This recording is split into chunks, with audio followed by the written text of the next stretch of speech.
every tree, nature's secrets all around.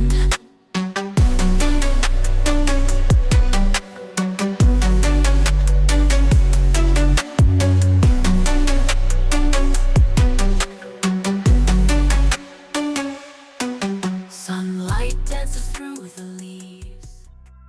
Tenía mucho contacto, lógicamente, pues con la mamá de Gloria, que era quien nos había contratado.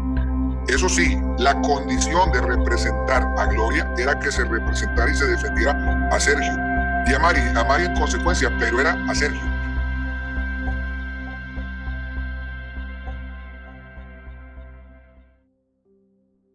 Hola, ¿qué tal amigos? Bienvenidos a un video más acá en Narcisismo TV, NTV, ahora como lo conocen también. Estoy justamente hoy en el episodio que vamos a hablar con, ustedes ya lo conocen, Paul Moctezuma de Moctezuma Clips. ¿Cómo estás, Paul? Hola, buenos días, Edgar. Bien, muy bien. ¿Y tú? ¿Ya listo? Sí, bueno, yo también muy emocionado con el capítulo de hoy. Y más que emocionado, pues ha sido un poquito extraño volver pues, checar otra vez los episodios de este podcast del que vamos a hablar hoy. Pero bueno, finalmente ha llegado el momento de hablar y de hacer un análisis. Un análisis muy, digamos, general de lo que este podcast ha simbolizado. Porque desde mi punto de vista tiene una narrativa súper interesante que nos ayuda a entender qué es lo que posiblemente esté defendiendo en este contexto, digamos, la demanda en California, la parte tanto de Raquel como de Gloria y como de Sergio. El podcast En Boca Cerrada de María Raquel, conocida como Mari Boquitas, ha sido objeto de atención por su enfoque en contar su versión de los hechos por su participación en el controvertido caso Trevi Andrade.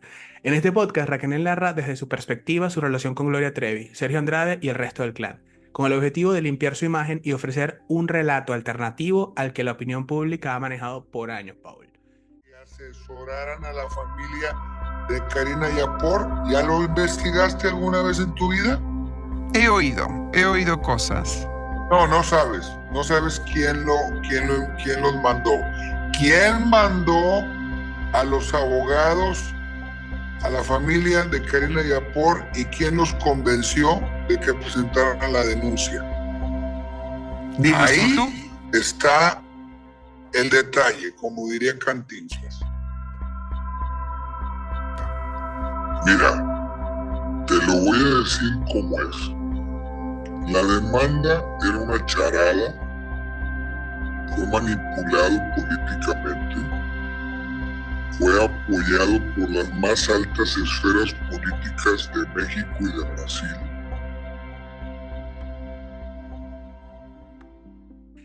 Bueno, si quieres, comenzamos con esta cronología porque yo me tomé la libertad de escribir varios puntos en los cuales yo sentía que pues era interesante analizarlos. Y el primero de ellos es la revisión selectiva de los hechos. Una de las principales características y críticas del podcast es que Raquel presenta su narrativa cuidadosamente elaborada, en la que omite detalles cruciales sobre su verdadera participación en los abusos y crímenes cometidos por el clan Trevi Andrade. Al centrarse principalmente en su victimización personal, deja de lado preguntas claves como su conocimiento y posible complicidad en los abusos a otras jóvenes. Este enfoque selectivo le permite construir una narrativa donde aparece como una víctima de Andrade, más que como una figura que también tuvo algo y un gran grado de responsabilidad. Sí, totalmente, porque ella enfoca mucho en las partes donde tiene que describir cómo eran, digamos, sus inicios en el clan y en conocer a Sergio Andrade antes que varias de las que llegaron como víctimas y que hoy son reconocidas como víctimas a todas luces. Pero ella enfoca la parte en la que pues ella es pequeña y claro que sí, y claro que la gente empatizó. La manera en la que está, digamos, producido y estructurado, y con la voz que ella hace y el acompañamiento de una profesional que también hace esta selección de hechos y de preguntas y de omisiones, pues esto fue algo que ayudó mucho a esa narrativa de Mari Boquitas. Sí, bueno, ese como el primer punto, Paul. El segundo punto que yo quise resaltar se denomina la victimización estratégica. Raquel tiende a posicionarse como la mayor víctima del abuso de poder de Sergio Andrade, lo cual puede percibirse como una estrategia para ganar la simpatía del público. Si bien es cierto que muchas de las mujeres dentro del clan fueron manipuladas, el podcast presenta una visión unilateral en la que minimiza las acciones que pudo haber tomado en complicidad, directa o indirecta, para facilitar los abusos dentro del grupo. Esta postura deja fuera las voces de otras víctimas, lo que refuerza la sensación de que Raquel está manipulando la narrativa para evitar cualquier tipo de responsabilidad.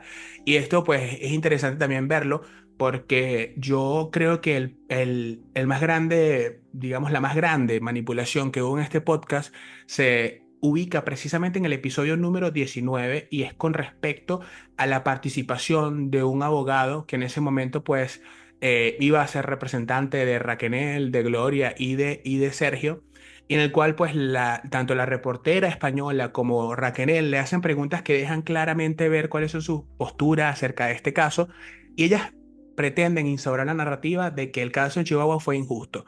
El abogado también dice que no había ningún tipo de pruebas. Hoy por hoy, con el libro de Carla y con el montón de, digamos, testimonios, sabemos que las pruebas sobraron. Eran un montón de testimonios de chicas que todas contaban una historia similar con respecto al modus operandi de este tipo de sectas, de grupo coercitivo, no de sectas, sino de caso criminal. Y en este sentido, pues ella no cuenta nada de eso. Omiten precisamente todas y cada una de las declaraciones, incluidas la misma prima de Gloria Trevi, que están digamos, en el archivo en Chihuahua. Y este abogado además se adjudica y dice que él tiene ese archivo en su poder. Es decir, que él tiene las declaraciones de todas las chicas y además de estas declaraciones, en este podcast, en el episodio 19, decide omitir que esto también era parte importante de las razones por las cuales estas personas estaban buscadas y fueron encarceladas. Además de esto, también dice y le preguntan que si él cree que si es las personas involucradas no hubieran sido famosas, este caso se hubiera manejado de esta manera. Él dice que no, lo cual Wow. nos deja así, lo cual nos deja entrever que él cree y Raquel cree también de la misma forma que este caso fue injusto porque en realidad solamente se trató de unos famosos que estaban haciendo algunas pequeñas travesuras y bueno, solamente porque eran famosos los querían meter presos. Además de esto también habla de unos enemigos supuestamente súper oscuros de Sergio, que de alguna manera si Sergio no hubiera tenido estos enemigos tampoco hubieran terminado en la cárcel. Ellos lo que quieren decir prácticamente es que los metieron en la cárcel simplemente por intereses de dañar la imagen de Sergio y de Gloria. Esta narrativa de los años, de principios de los años 2000 se sigue manteniendo, Paul. Sí, fíjate que esa parte es de resaltarse y esto es inaudito porque omitir una parte tan importante y crucial en el caso como lo era, que hubo decenas de declaraciones y no hacen como, no le dan dignidad al caso mencionándolas, pues obviamente claro que no les convenía, claro que no le convenía a ella. Y pues mira, teniendo unas personas que están hablando de cierta manera, entre comillas, profesionalmente, con cierto tono de voz, y preguntas guiadas 100% a respuestas que ellas necesitan para ese proyecto, pues es simplemente algo que no tiene ningún sentido común, ninguna perspectiva del abuso y ninguna parte de sanación de ella de cierta manera, porque el adjudicar hechos como que lo hacía por amor, que su único objetivo era lucir perfecta ante sus ojos, hablando de Sergio Andrade, pues la verdad es que esto yo siento que decidió eh, intentar convertirse en la verdad histórica, en la verdad formal, pero le falló, porque hoy en día, 2024, están surgiendo y desde finales de 2023 han surgido proyectos demasiado bien hechos de personas que sí vivieron todas las victimizaciones por años y que hoy se le está dando un poco de dignidad, la cual no tuvo, y que María Raquel no solamente no le dio esa dignidad, sino que obstruyó a que se diera. Bueno, y precisamente esto está muy acorde al tercer punto que resalté con respecto al análisis de por qué todo mal con el podcast en Bocas Cerradas, que es el título de este episodio, todo mal con este podcast, pero les recuerdo a las personas que si ustedes quieren sacar sus propias conclusiones, es mejor que contrasten la información que ella provee. Y bueno, sería interesante que tomaran en cuenta estos puntos para verlo desde una nueva óptica. El tercer punto es la ausencia de autocrítica o arrepentimiento. Otro punto clave es la falta de autocrítica. A lo largo del podcast no se percibe un genuino arrepentimiento o una reflexión profunda sobre el daño que también pudo haber causado a otras víctimas. En lugar de confrontar las acusaciones más serias contra ella, las omite o las trata como con superficialidad, lo que contribuye a una versión distorsionada de los hechos. Esto puede interpretarse como una estrategia de manipulación emocional hacia la audiencia, buscando hacerla empatizar con su sufrimiento y olvidarse de las víctimas que ella misma pudo haber ignorado en su momento. Sí, justamente en uno de los episodios, que no recuerdo 100% cuál número de episodio es, ella está describiendo cómo, según esto, va creciendo la familia, entre comillas, y menciona de cierta manera nombres de víctimas que van llegando, pero ni siquiera ahonda en el tema, ni siquiera puntualiza quién fue llevada por quién. Recuerdo que solamente en la única en la que sí menciona quién que fue llevada, que fue Marlene Calderón, que fue llevada por Aline, pero sí, esa es gran parte de la minimización de hechos demasiado importantes, demasiado relevantes. No es como que estás omitiendo cosas que tal vez no abonan a la historia, pero no. Aquí estás omitiendo cosas que son clave, que son muchas de las razones por las cuales fueron ellos perseguidos por la Interpol internacionalmente. Sí, y además de que la diferencia enorme está en que no es que haya sido captada por Aline, es que fue simplemente contactada y después el proceso de grooming y manipulación lo ejecutaron Gloria y Mari. Esto es una diferencia abismal, porque a las personas que están acusadas en Exactamente. California les encanta jugar al dardo, les encanta equiparar sus crímenes en teoría con lo que han hecho de alguna manera las otras chicas, lo cual es infinitamente diferente. No es lo mismo realmente lo que hizo una con lo que hicieron las otras, porque evidentemente estas chicas, al tener tantos años en la dinámica interna con Sergio Andrade, conocían profundamente a qué iban estas otras chicas y ellas sí conocían a lo que iban. Sin importarles esto, igual las captaban. Pero bueno, el cuarto punto era la manipulación de la opinión pública. Uno de los efectos más evidentes del podcast es su capacidad para influir en la opinión pública. Al narrar su historia con detalles emocionales y un tono confesional, María Raquel intenta ganarse la comprensión de una nueva generación que puede no estar completamente familiarizada con los detalles del caso. A través de un relato personal, íntimo y lleno de justificaciones, el podcast actúa como una herramienta para reescribir la narrativa de la historia del caso Trevi Andrade Portillo, manipulando la percepción de los oyentes y presentándose a sí misma como una víctima definitiva, más que una posible cómplice. Esto es evidentemente el punto, yo creo que el objetivo con el que se creó este podcast, desde mi punto de vista, no tiene otra forma de entenderse, no tiene otra forma de interpretarse, sino como una peligrosa herramienta de manipulación y un ejemplo claro de cómo algunos contenidos pueden llegar a distorsionar la realidad y ponerse en favor de los abusadores.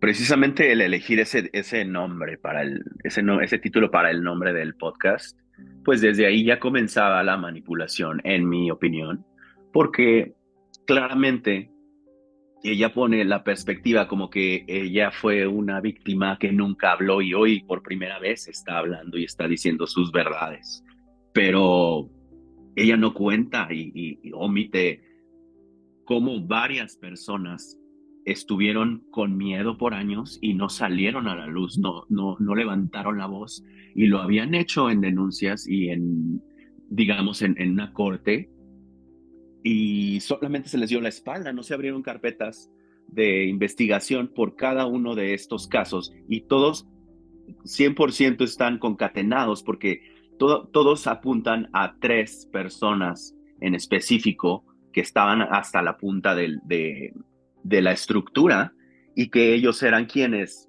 estrategizaban todo esto que vivieron todas las víctimas. Esa parte la deja, digamos, tapada y solamente se enfoca en querer hacerse ver como una víctima, ¿no? Cuando ella fue una víctima inicialmente antes de que comenzara una estructura de este grupo coercitivo o secta, pero no continuó de esa manera, ya cuando fue avanzando y se fue sofisticando y fueron huyendo y fueron utilizando diferentes estrategias como captar personas que eran de otros países y que ni siquiera tenían una oportunidad de hacer una llamada a sus casas y también incluir personas que eran familiares, que los hacía más fácil tenerlas sometidas, porque si una se quería ir, la chantajeaban lastimando a la otra. Bueno, Esto nunca se menciona entre muchas otras cosas. Bueno, y no se menciona, yo creo que no es por coincidencia, yo creo que esto es una parte de la estructura de la manipulación con la cual se ha ejecutado y se pensó ejecutar este podcast. Al momento en que se lanza este podcast, se posiciona en los números más importantes de los podcasts en las plataformas digitales. Y esto parecía ser un éxito en aquel momento. La manipulación había tenido su efectividad. Sin embargo, yo invito a la gente a que se pregunten realmente en el trasfondo, ¿nos contaba algo de verdad este podcast? Yo la verdad es que me atrevo a especular que será al menos del 12% de lo que nos quería contar justamente con la verdad, lo que nos debería haber contado en ese sentido. Ahora, a lo que voy con todo esto es que esta forma de hacer este contenido no es casualidad y otra vez le repito, es interesante que analicemos cómo este podcast se llevó a cabo. Las personas al momento de hacer el brainstorming y hacer el desarrollo de los capítulos que habrán pensado, porque evidentemente tuvo una estructura y hay que reconocer también que tuvo bastante presupuesto. En este presupuesto me imagino que no se decidió invertir en realmente investigar acerca de lo que había pasado. Esto además de que muchos de los invitados le tenían que pedir disculpas a María Raquenel, por ejemplo, por haber, en el caso no sé, de Rubén Aviña, de haber escrito un libro que las liberó, pero Raquenel aún así quería que le pidieran disculpas.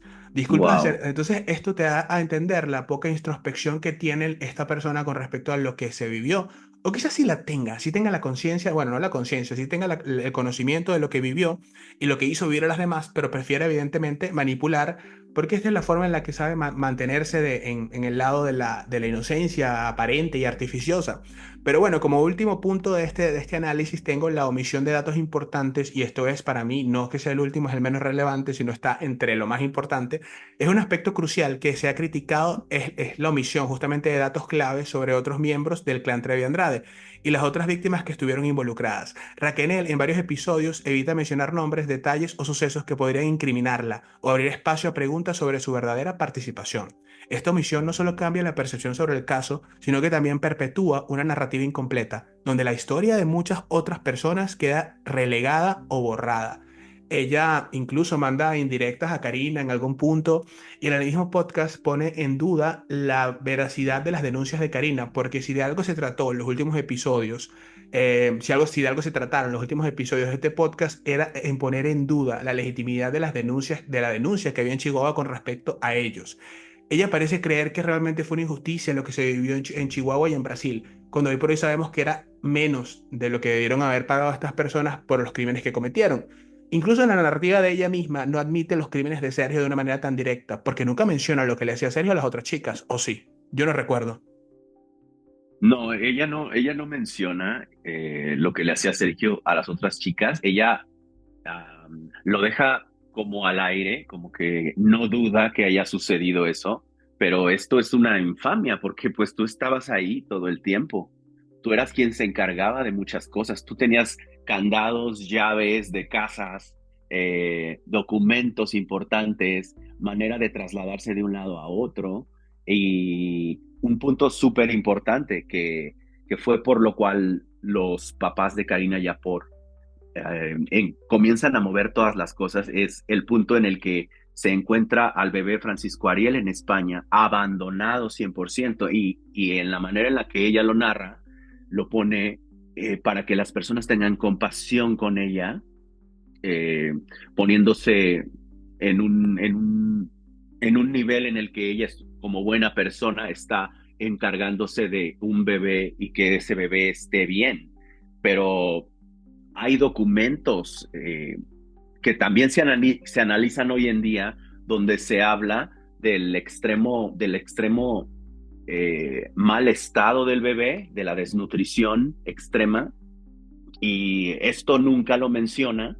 Eh, eh, la verdad es que Karina Yapur es quien realmente necesitaba tener una disculpa de ellos tres, pero como bien tú lo dices, utilizando estos juegos del Darbo, ella infamemente lanza una disculpa como si ella tuviera que disculpar a Karina Yapor por algo, cuando Karina Yapor fue una de las víctimas más pequeñas que fue atraída al clan. Bueno, y es que para mí En Boca Cerrada es un ejemplo del uso de un podcast como arma de manipulación. En Boca Cerrada tiene el potencial de ser una herramienta eficaz de manipulación masiva. ya que juega con el poder de los medios de comunicación para moldear las percepciones y las emociones de los oyentes. La versión de Raquel, entregada con un tono de confesión íntima y personal, apela, les digo, a la empatía y a la compasión del público. Al centrarse en su sufrimiento, distrae de los aspectos más controvertidos de su participación en los hechos y ofrece una versión única que puede influir a quienes no investiguen más allá de su relato. Además, el formato de podcast, que permite una conexión más directa e íntima con los oyentes, refuerza la narrativa emocional y subjetiva, lo que facilita que el público acepte su versión sin cuestionar los hechos o sin explorar otras perspectivas del caso, Paul.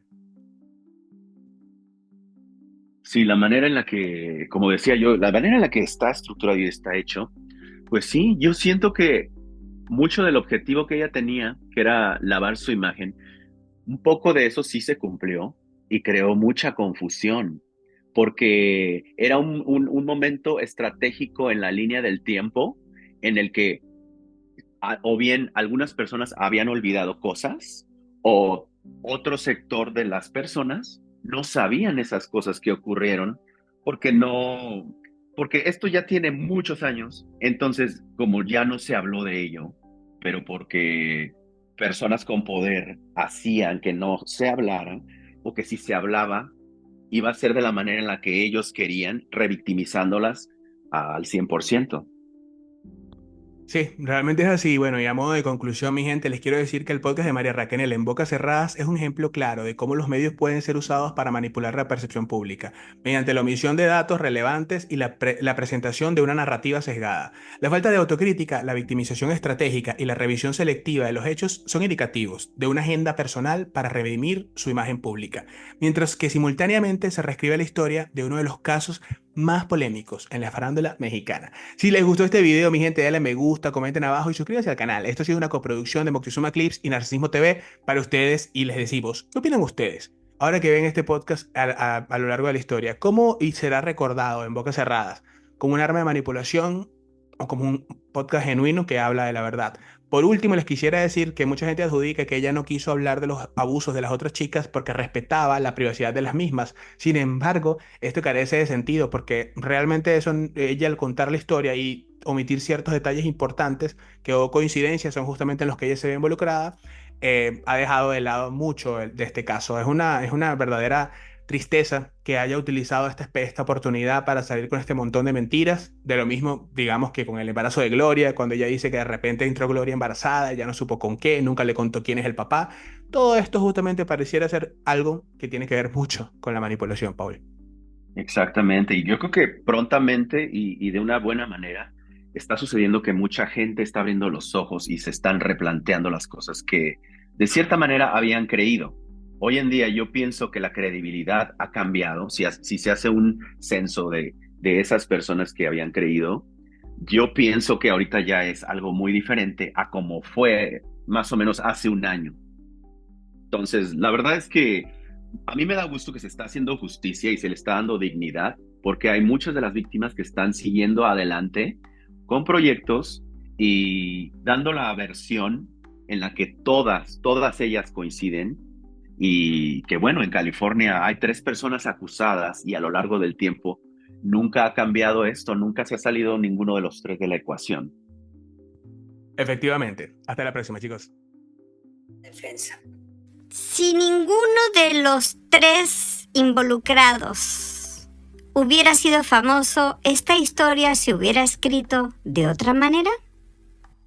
Por supuesto, claro. Vendía muchísimo el tema. El tema vendía mucho, el tema desarrollaba mucho dinero.